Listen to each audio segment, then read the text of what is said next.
Hello, Dr. Powell. Thank you for such an inspirational keynote. Hi, That was Matt. How are wonderful. you? I'm doing well. Good.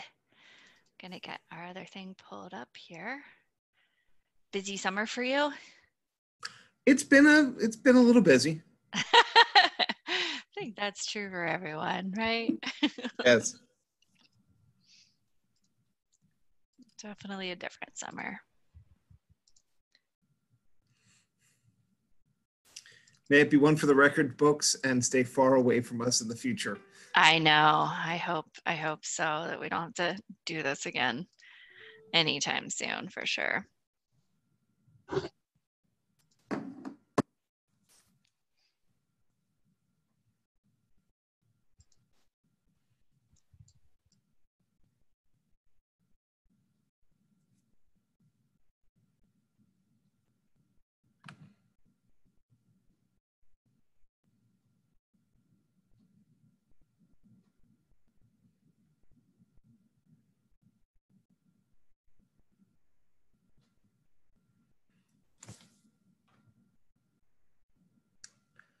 We're ready to start whenever you are ready, Dr. Powell, and I'll be here in the background if you need anything. Okay. All right. You can hear me okay? I can hear you fine. All right, great. All right, welcome to all of you. In this session, we are going to focus on how to design targeted and intensive intervention. So we are going to focus in on the aspect of MTSS that is related to students that are experiencing math difficulty. So, excuse me, I just finished my lunch very quickly between our sessions here. So this is me. I'm Sarah Powell. I'm an associate professor at the University of Texas at Austin, and I focus on doing math research related to how to teach math to students that experience math difficulty and how are some of the best ways that students learn mathematics. So this whole presentation has been placed on the Google Drive for today. If you can't find it there, I have posted the presentation and the handouts on my website. So if you visit sarahpowellphd.com and click on presentation, you will see it says, I think, design, presentation, and design handouts. You can download all of those in addition to all of the other materials from today. And if you have questions as we go today, do feel free to reach out to me on email or on Twitter. On Twitter, I like to only tweet about math things. So I'd love to share math things with you and see what math things you're doing. So maybe we can become Twitter friends. So Matt is posting the Google Drive with the presentation and the handouts. I'll go ahead and pause for a few seconds while people access those. I know a lot of people like to take notes on the materials.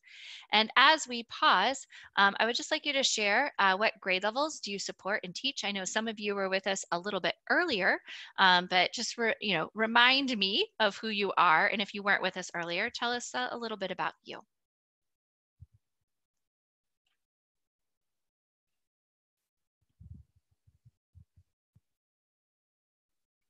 Special ed, Erica, after my own heart, an intervention specialist, great. Trey and I teach the extremes, grades 7 and 8. I actually love middle school math. So much going on there. Got some school psychologists. So lovely to see all of you. Such an important part of the school team. Grades 6 through 8, K through 3. Grades K through 6 intervention specialist. Erin, wow, you've got to have your hands in a lot of different things at any one time, I bet.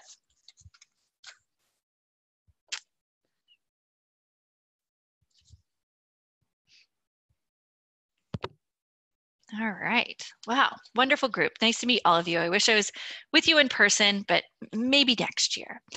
Okay, so we are going to focus on how to design a strong intervention program for students that experience math difficulty. And this is both for targeted intervention and intensive intervention. If you are doing intensive intervention, that means you are going to intensify the intervention that students have already been receiving. That doesn't mean that you throw everything out and start again. And so everything that we talk about today can be thought of as important for targeted intervention. A lot of times we call that tier 2 intervention, and very important for intensive intervention. Often we think about that as tier 3 intervention. So this is how I like to think about targeted and intensive intervention. Here, our top orange mostly a rectangle there. That is our instructional start. I like to call that the instructional platform to targeted intervention. But as you can see, we progress monitor to see how well that targeted intervention is meeting students' needs. If students are doing well, that's our plus sign over there, then we continue with targeted intervention, or many times students return to universal intervention. But if students aren't doing as well as we would like them to do, then we do a diagnostic, we make adaptations to the intervention, and then we progress monitor. And that's really our intensive intervention. Now, as we think about, well, how do we design this? I want to think about a few things. I'll go ahead and put them up here. First, today we're going to talk about determining critical content. And by critical content, we're going to focus on math content because we are talking about math. And then after we determine that critical content, we need to identify evidence-based practices that will help us address that critical content. And then after we identify those evidence-based practices, it will be our job to create the instructional platform. So when we're thinking about designing either targeted or intensive intervention, all of these things occur before we actually start to work with students. So in this session, we're going to talk about the before activities to intervention. And in the next webinar later this afternoon, we'll actually talk about what happens during intervention as we are delivering the intervention. So we're going to talk about each of these three things in some detail. So let's first talk about determining the critical content. Now, as we think about a student's math learning, I like to think about this as it occurs across time. So here I have a number line, I guess I could think about it, or just like a continuum. I want to think about students' math content as developing along that continuum. And our job is to figure out, okay, here on the math learning continuum of students, this is where my student needs to be, but this is where my student is. And so it's this area between the red arrow and the green arrow that's going to be the critical content that then we will teach in targeted intervention or intensive intervention. And so I want to first think about how we develop these continuums of math learning. I'm going to give an example of fluency, and then you all are going to help me with examples from both place value and problem solving. So let's think about how students develop fluency knowledge. So first, students fluently add and subtract within 5, and then we do that within 20, and then we do that within 100. And then as we move on from addition and subtraction fluency, then we think about multiplication and division fluency within 100. Then we think about doing this more with fluency with computation, and then doing this with multiplication, and then finally being able to add, subtract, multiply, and divide with decimals. So if I'm really thinking just about like operational fluency, this is how that fluency develops. So if at any point I have a student, excuse me, who needs to be here, so fluently multiplying multi-digit numbers, but is around here, just fluently adding and subtracting within 100, it's that fluently adding and subtracting within 100, then fluently multiplying and dividing within 100, and then fluently adding and subtracting multi-digit numbers. That's going to be the critical content of the intervention. Now, these standards here, if some of you are really well versed with your math standards, which I hope that many of you are, you will see that these are kind of specific standards around fluency at different grade levels. So kindergarten, first, second grade, third, fourth, fifth, and sixth grade. So imagine I'm a fifth grade teacher and I have a fifth grade student, but they are still showing that they still have some difficulty with second, third, and fourth grade material. So it's that critical content that's going to go into the targeted and intensive intervention in a way that we don't think of critical content in universal intervention. So that's just if I was focused on fluency. Now I'd like you, so you can see my little diagram there is going to help us move from the red arrow to the green arrow. Now I'd like you to think about place value. So on your handouts packet today, if you have it accessible to you. I placed a little arrow here. You may just want to make some notes, or you can just also make notes on any piece of paper or in your head. But I'm going to give you 6 standards related to place value, and they are different colors. I think it's often helpful to just call them by their color. But I'd like you to place these in order along this continuum of math learning from the easiest place value standard to the most difficult place value standard. So just take about 30 seconds to read these and place them in order, and then we'll talk about what that order is.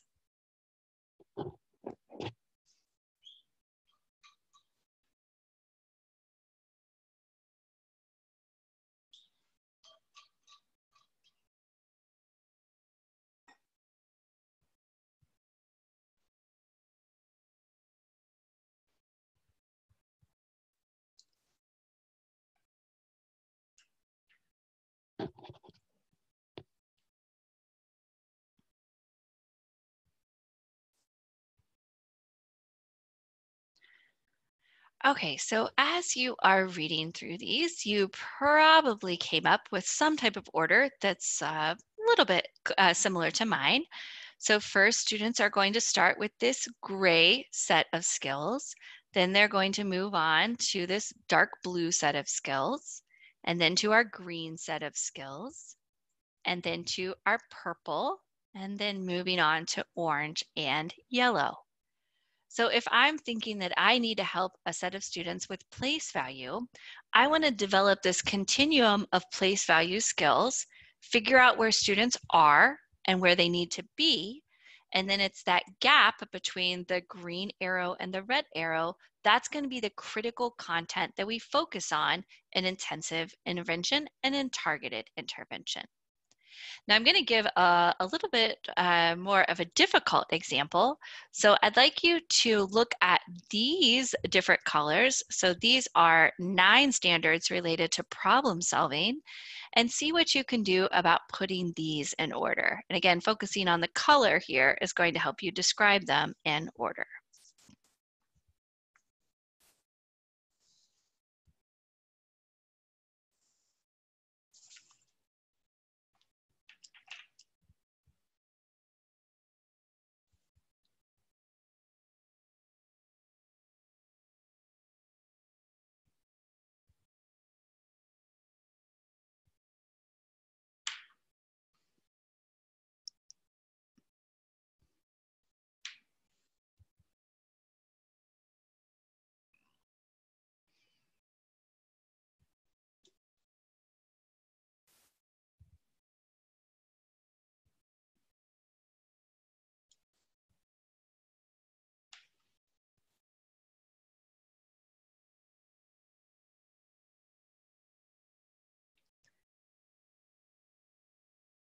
All right, so I'm going to go quickly here because I know we are on the clock. I'd like to give you a little bit more time to look at these 9 sets of standards. But you probably started out doing something like this, dark blue followed by green, followed by light blue. So those are all standards related to addition and subtraction and word problems. And then bringing in the purple. So now we introduce multiplication and division within 100 in word problems. Then the red and the pink. And now we bring in the gray. So now we're thinking about word problems with division of fractions by fractions, then word problems with all 4 operations and rational numbers, and then word problems with 2-step linear equations with 2 variables. So this is the progression of learning in terms of problem solving, or the continuum of problem solving learning. So if I have a student that needs to be here, but is about there, it's that area between the red and green arrows, that's going to be the critical content for the targeted intervention and the intensive intervention. Now here we focus just on problem solving. And often we don't just get to focus on one thing. So I want you to focus on our turquoise and our red standards. And I'm going to now kind of like spread them out on our continuum of learning. Because let's think about that critical content might also involve understanding the operations It might also involve place value. It could also involve fluency.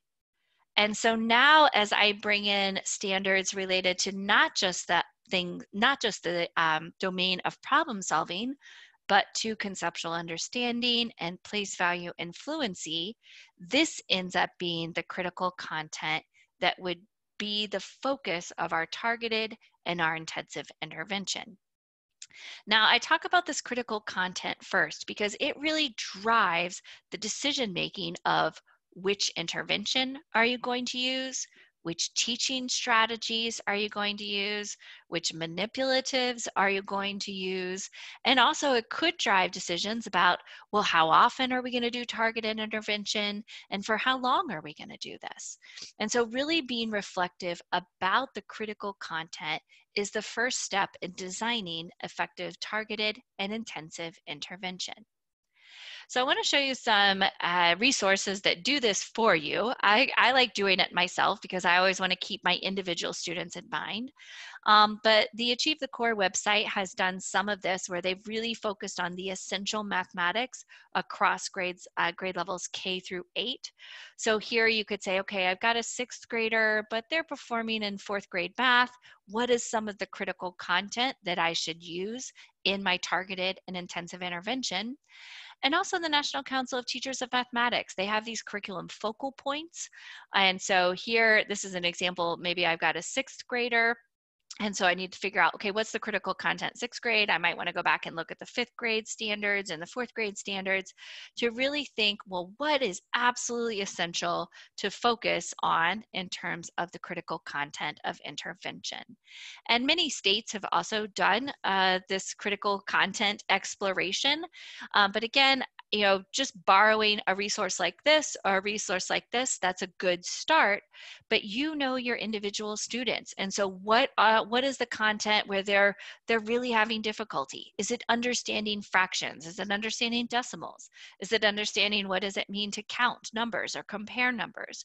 So with your knowledge of the students, you should also bring in that to the discussion about what is the critical content, and then place that critical content on that continuum of math learning so that that informs all of the decision making that we're going to do about which interventions and when is this going to occur.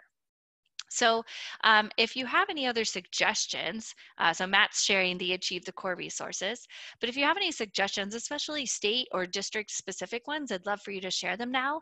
But are there any other resources that help you determine what is the critical math content for your intervention? If you want to share those over the next few seconds, that would be great. And then we're going to talk a little bit about evidence-based practices.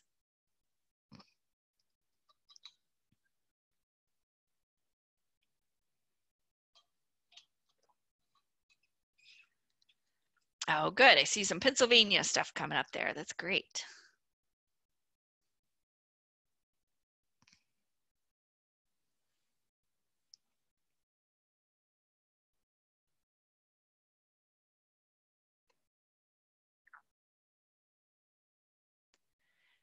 So as you are thinking about designing your targeted intervention or your intensive intervention, the first thing you want to do is sit down and plan out what is the critical content and how does one skill or standard relate to the others, because there are standards that really need to be addressed before you can address another standard. So what do you think? I'm going to spend 2 to 3 weeks on these place value skills, and then I'm going to spend 3 to 4 weeks on these problem solving skills, and I'm also going to talk about the concepts of the operations during that time. So you really need to sit down and think about that. And even though we do have all of these resources available to us, really think about the students that are going to be in your targeted intervention or your intensive intervention, because we need to make that continuum of math learning based on their needs.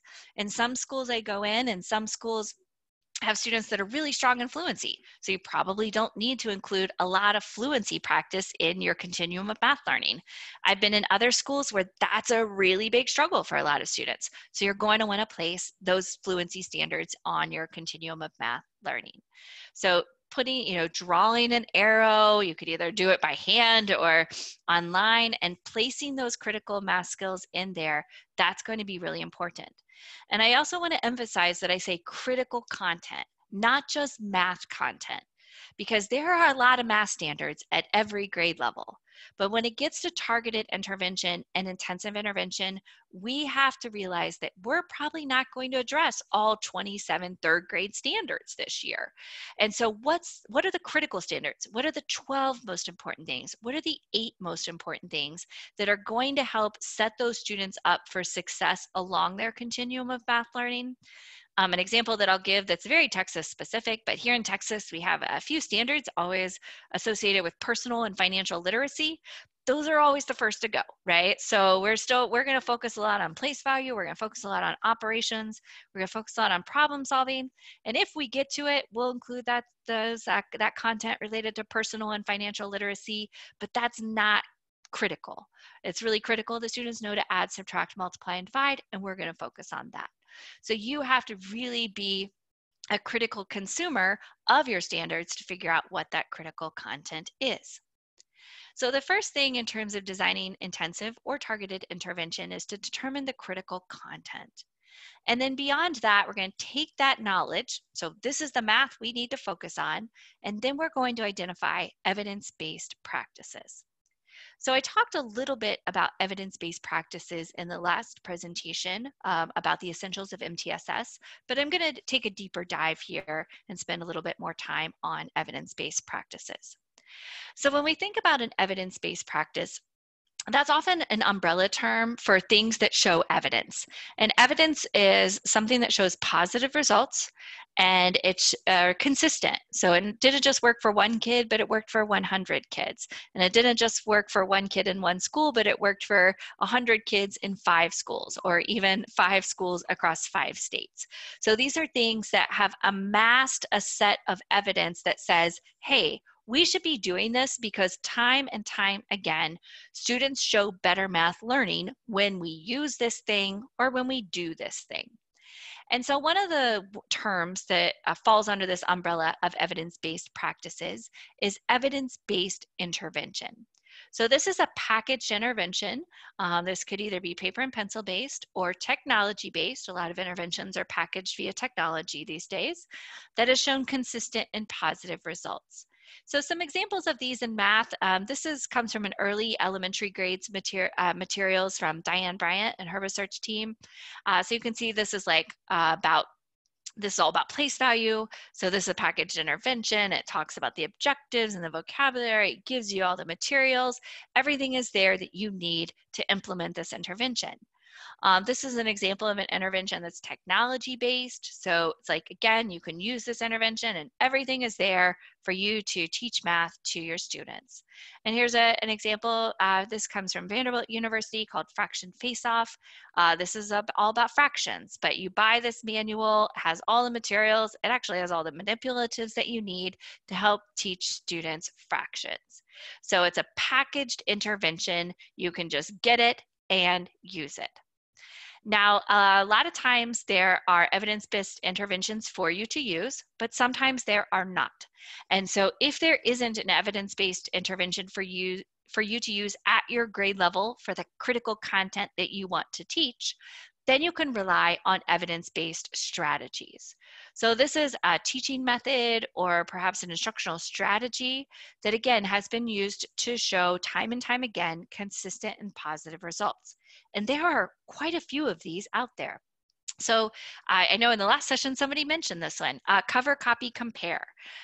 Many times this has been used for addition, subtraction, multiplication, and division. And when teachers use cover, copy, compare, students increase the fluency of their fact knowledge. So this is a strategy. We can use this. You can create your own cover, copy, compare materials, and you know that it's likely going to increase fact fluency of students. Flashcards are another strategy. Kind of doesn't matter which facts are on here, but many different researchers and research programs have shown that when you use flashcards, whether it's through flashcards and graphing or maybe incremental rehearsal, it often leads to fluency increases for students. This is a set of algebra tiles. Manipulatives are also an evidence-based strategy. There are research articles that say that when you use base 10 blocks, it helps students increase their place value knowledge. That's both base 10 blocks with physical base 10 blocks or drawing base 10 blocks. We also now have virtual base 10 blocks. When we use algebra tiles, students have been shown to understand algebra concepts better. When we use like little tiles or little bears, that help students understand counting concepts better. So the use of manipulatives is also an evidence-based strategy. Beyond things that we do, explicit instruction is an evidence-based strategy. That's one that time and time again, when teachers use explicit instruction, it shows that students' math knowledge increases. So there's quite a few evidence-based strategies out there. Many times an evidence-based strategy isn't packaged all nice and neat, but it's again something that you do or a way that you teach or something that you bring into your teaching that is going to help for the most part, increase students' math knowledge.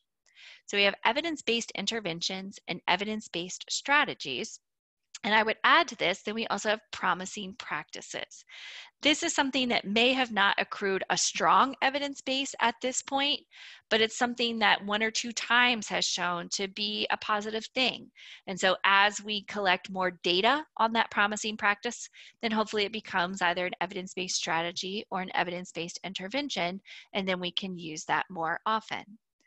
But we definitely don't want to use things that don't have evidence or have negative evidence. There are a few packaged interventions out there that don't actually improve the math performance of students that experience math difficulty. So we don't want to use that program. And so it's good to evaluate programs for their evidence base and then ask yourself some questions about, well, what does that evidence base tell me about whether I should be using this intervention or strategy to teach students who experience math difficulty. So in terms of finding these evidence-based practices, you can read about them. I like to use the internet. That's kind of like my go-to. You can also use word of mouth, talk to other teachers and see what they're using. But just remember that just because your school bought something or just because a teacher uses something doesn't always mean it has an evidence base. So you need to be a detective and do a little bit of work on your own to say, hey, does this thing have an evidence base? Should I be using this for our targeted or intensive intervention? So some websites that are good to use, this is from the What Works Clearinghouse. You're going to find quite a bit of interventions related to universal intervention here. There are a few that you could use for targeted intervention, but if you go to the What Works Clearinghouse and click on mathematics right there, you can search for their reports about the effectiveness of studies, and you can read whether that is a study that has shown good effects or whether it has not. Evidence for ESSA has a good mix of universal and targeted interventions. Here, if you click on math programs and then filter by grade level, it presents some of the evidence-based practices that are out there. There's really nobody that presents them all, so you kind of have to usually go to one or two different resources. Ed Reports is a good one. This is more along the lines for universal intervention, but you can go there. We've got evidence for PA.org. I like it. Thanks for sharing that, Matt. And then if you're focused a lot more on targeted and intensive intervention, start with like teachingld.org. That's from the Division for Learning Disabilities. So they say like, go for it or use caution. And so they've gone through quite a few of these different resources as to what we should be using. The Evidence-Based Intervention Network from the University of Missouri has some resources that might be good to look at. And probably my favorite is this, intensiveintervention.org. This comes from the National Center on Intensive Intervention. If you aren't familiar with their resources already, I hope you become familiar with them. They've actually changed their website just a little bit very recently. So my snapshot from, I think, 2 months ago is a little bit dated here. But they have these tools charts, which you can see here in this green bar, and you can click on academics and then intervention or academics and progress monitoring, and you can find a lot of good information about interventions and progress monitoring measures that are good and strong to use and have an evidence base, and that's a good starting place for you. So as you're looking at all of these resources, whether it's the What Works Clearinghouse or the Evidence for PA website or the intensiveintervention.org website, you should really ask yourself 3 questions about these evidence-based practices. So first, is there assessment data that shows results? Second, has this been done more than one time? So has it been replicated? And third, does the evidence, do you think it's going to segue nicely to the setting and the students that you work with? So I'll show you a few examples of this. So first, is there assessment data to show results? This is a screen grab from one of the What Works Clearinghouse practice guides. This is about teaching students that experience math difficulty. And they use assessment data. They use studies that have used assessment data that show either strong, moderate, or low levels of evidence. So here are the things that have moderate levels of evidence and strong levels of evidence. Those are the things that we should probably be using time and time again. As you look at individual studies, you might say like, well, did the students improve from before the intervention to after the intervention? This is an example here where we see, an upward trend after the intervention was implemented. Students' math scores increased, and that's a good thing. So that has evidence. Or was there improvement compared to students that didn't receive treatment? So I want to see that students who received treatment showed improvement above and beyond the students that did not receive that treatment. Then in terms of replication, so has this been done multiple times? Have multiple researchers done this? Have multiple students been a part of the program? And has it done multiple times? Here's an example from something I've worked on about schema word problem instruction. We've done this a lot. We know that this is an evidence-based practice. It doesn't just work one time for one kid, but it's worked many times for hundreds of kids. And so those are the things that we should be using as our evidence-based practices. And then does it, I won't say match, but is it kind of similar to the setting where you teach and the students? So if research took place in a very urban environment, does that translate to a rural environment? If this research took place in Alaska, does that translate to your students in Pennsylvania? Probably, but you should think a little bit about that. And then if this was only done with students with intellectual disability, does that translate to students with learning disability? So you've really got to think about what the research is and then how that's going to translate to working with your setting and your students. So I wanted to give you a minute to hopefully share with the group what are some other ways that you can find evidence-based practices. Maybe you want to share a website or just some resources that you are aware of.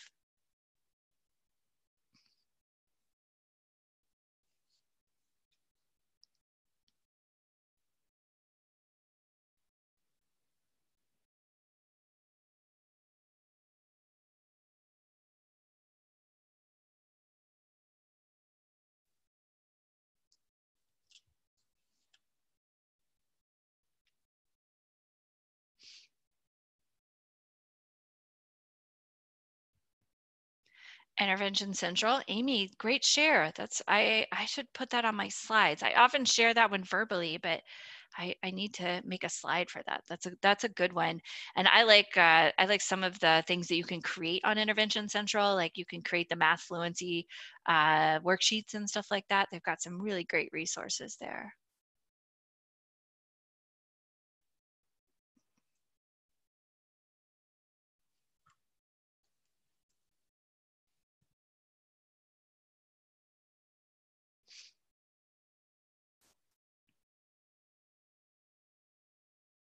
All right, so I will move on. And if you do have any other resources, please share them. So today in this session, we're focusing on the design of, it says intensive intervention there, but I'm thinking about both targeted and intensive intervention. So first we determine the critical content. We really think about that continuum of math learning and what's going to be essential to include in our intervention period. And then based on that critical content, we identify the evidence-based practices that are necessary.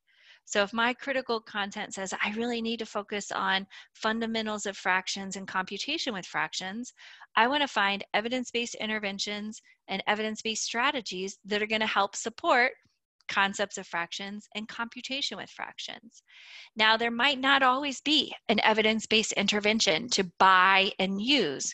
And so that's where you could use evidence-based strategies, and you might use quite a few of them, and you can put those together to create a strong instructional platform for your students. So that brings us to then creating the instructional platform. So when I think about the instructional platform, it's really taking those evidence-based practices and figuring out how to place those in what we're going to do. So when I think about really the evidence-based practices that I should put into my instructional platform, I like to rely on what the evidence tells me. So this is a screen grab. It's from the same What Works Clearinghouse practice guide about teaching math to students that experience math difficulty. And there are 5 things on this list that either show moderate evidence or strong evidence. And I'm going to highlight those. So with moderate evidence, we should screen all students to identify which students need support. So if we do that, that's going to tell us which students really require targeted intervention. And then we should provide explicit and systematic instruction. We should include problem-solving instruction because word problems are something that are hard for students to solve, yet it's how students show their math competency. We should give students an opportunity to work with visual representations, whether those are manipulatives, whether those are just pictures on a workbook or things that we draw with a graphic organizer, can also be virtual manipulatives. And then we should help students build fluency related to the facts and the 4 operations.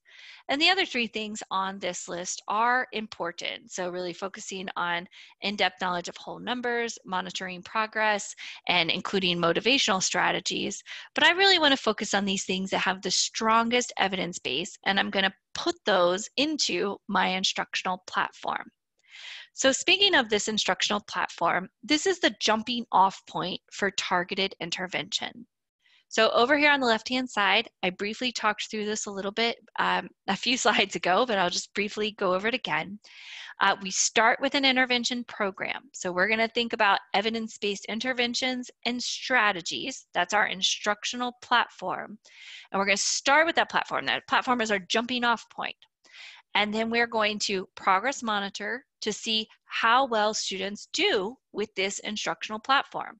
And the instructional platform is all those evidence-based practices that address the critical content. So you can see how these things start to get put together. Now, as I progress monitor, if students are showing strong and positive response, I'll continue with targeted intervention. Many times students will then start to only receive universal intervention. But if students are showing inadequate response, we'll conduct a diagnostic, we'll make adaptations to this instructional platform, we'll progress monitor to then see whether students are showing adequate response or inadequate response. So in this instructional platform, keeping in mind all of the things that have moderate or strong evidence from the What Works Clearinghouse, the practice guide, I want to think about, well, how do we deliver instruction, and then what strategies should be embedded within the instructional platform. So in terms of delivery for instruction, we should be using explicit instruction. This is strong modeling that's coming from the teacher or the interventionist, a lot of guided practice, so that's the interventionist and the students working together, a lot of feedback to the students, a lot of discussion, a lot of question asking. So explicit instruction is just this really strong combination of modeling and practice. And I'm going to talk about explicit instruction in more detail in the next webinar about delivery of intensive intervention. In addition to that explicit instruction, our instructional platform should really make sure we're focusing on precise mathematical language. So how do we talk to students about math? How do students talk to us or their peers about math? Do students understand these vocabulary terms and what these terms mean? So when we're delivering instruction, being very precise with our mathematical language to help students understand math on that continuum of math learning. And then also in an instructional platform, we want to bring in multiple representations. That might be concrete manipulatives, that might be virtual manipulatives, that might be ways that students are going to draw math or put math in tables and charts or graphic organizers. But the idea here is that students see math in different ways. There's multiple representations of the math that students are learning. And all of these have a strong evidence base. We know explicit instruction is really important. I pulled out that precise language, but precise language is an absolute essential within explicit instruction. And we also know that the use of multiple representations has a strong evidence base. So this is where we should start when we're designing our instructional platform, is with these things that have a strong evidence base for students that are experiencing math difficulty.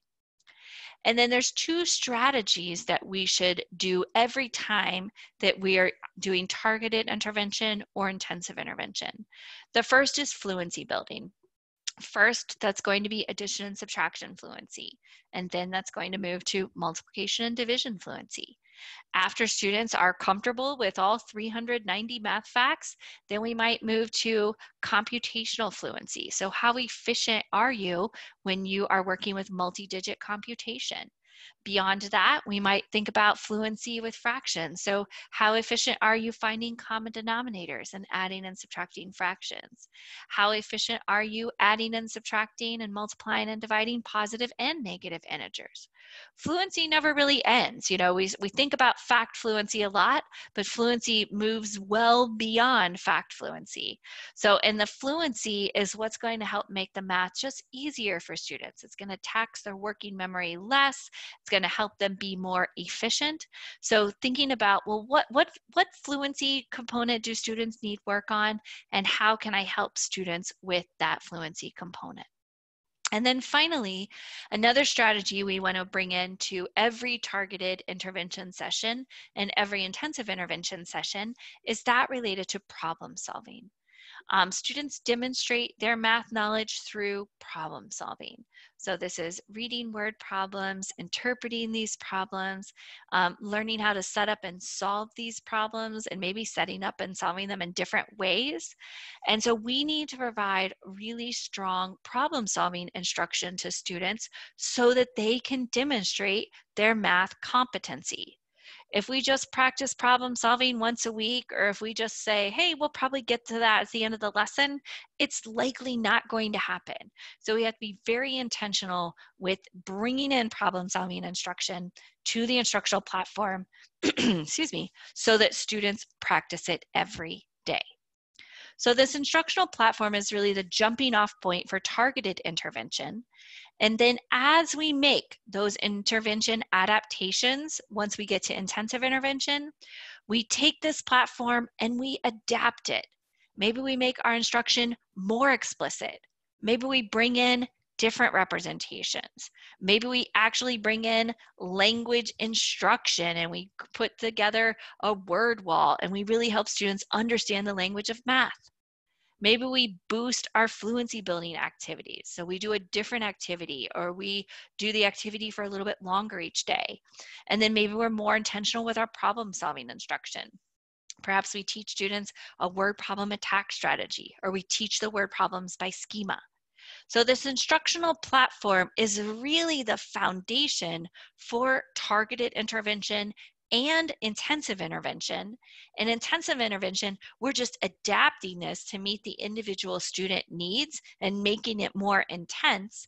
But we're never going to just abandon this instructional platform because it's totally full of evidence-based practices. So we know we've got a good start, and then we just need to refine it based on students' needs. So beyond the things that I talked about in the instructional platform, I wanted to get some feedback of what else might you include in your instructional platform? What would you think would be important to include there?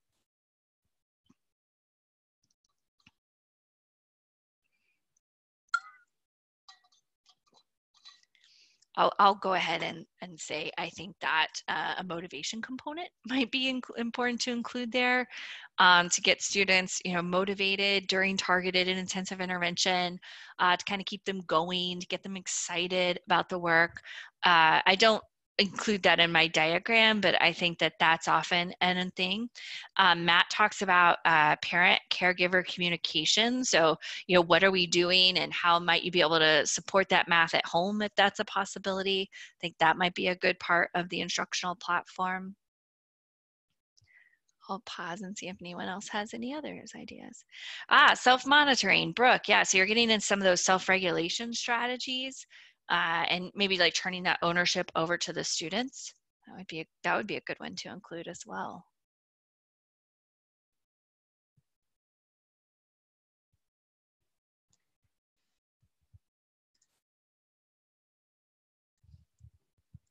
So as we think about the design of both targeted intervention and intensive intervention, I want you to always go back to these three things. What's the critical content? So determining the critical content, and that's, okay, where do I want this student or this group of students to be? Where are they now? And what is the absolute critical? Remember, it's not all math content, but it's the critical math content that's between where you want them to be and where they are. That's going to drive a lot of the decision making about what you're going to teach and how you're going to teach it. So you have to be evaluative of that critical content before you do anything else. Then with that critical content in mind, all right, what are the evidence-based practices that I should be using? Is there an intervention out there that helps me address this critical content? If so, is it affordable? Can I get it in time? And can I use it with my students? Does it have an evidence base? Hopefully it does. If not, what evidence-based strategies should I be using? Well, I should probably be using explicit instruction. I should probably be bringing in multiple representations. Am I going to teach things step by step? What problem-solving instruction am I going to provide? But really relying on those evidence-based practices, because we know those work for most students most of the time. So those should help us with our instructional platform. So then the third thing is you take those evidence-based practices that you've identified and you put them into your instructional platform. That's the jumping off point for starting to deliver the targeted and intensive intervention. And then we're going to get into the delivery of that intervention in the next webinar that starts in just about 30 minutes or so. So remember, you want to determine that critical content, think about that continuum of math learning. You want to identify the evidence-based practices that are going to help you address that critical content. And then you want to create the starting point. What's the instructional platform for targeted intervention? That's going to get you going. And then any adaptations that you make are going to be based on that instructional platform. So if you want some more information about some of these components that we've talked about, the National Center for Intensive Intervention has a totally awesome and free resource. It's called the Intensive Intervention in Mathematics. You can Google NCII and say math course, and it should come up as the first hit. Here's also the website if you want to follow that. But there's 8 modules in this course that you might be interested in. 2 of them really pertain to what we've been talking about today. Module 1 is about developing a scope and sequence for intensive intervention. So that's all about that critical math content. And module 3 is about identifying evidence-based practices. So once you know that critical content and you want to find the evidence-based practices, module 3 will talk you through a lot of the things that we've talked about today. And I did have a very heavy part in developing this. So when you go to this website, you'll see a lot of videos of me. So, and I hope you find them helpful. There's also a book that we've put together called Teaching Math in Middle School. There's a whole chapter on evidence-based practices. There's also this whole chapter around MTSS and mathematics. And we wrote this for middle school, but it is really applicable across grades K through 12. So I hope that you would find that helpful as well. And so I'm going to finish up just a little bit early for this session. But again, if you want to share these materials, you can either download them from the Google Drive or get them from my website. Feel free to share with your colleagues or anyone who you think might be interested. And if you want to talk more about specific things related to math and the design of targeted and intensive intervention, please reach out to me via email or Twitter. I'd love to continue the conversation with you. So I know some of you will probably be signing off now, but I will stick around for a few minutes and answer any questions. You can put your question in the chat box and I'll try to answer it as best I can.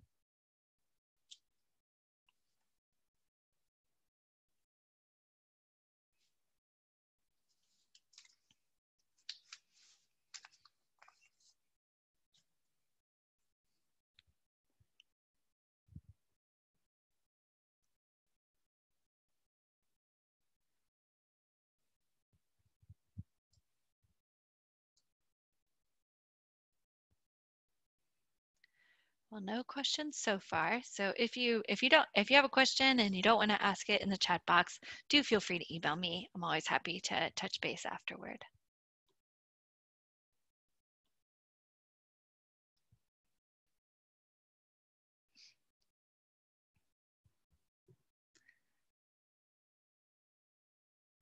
All right, Matt. Well, it looks like no one has questions, so I guess it's time for a bathroom break, right?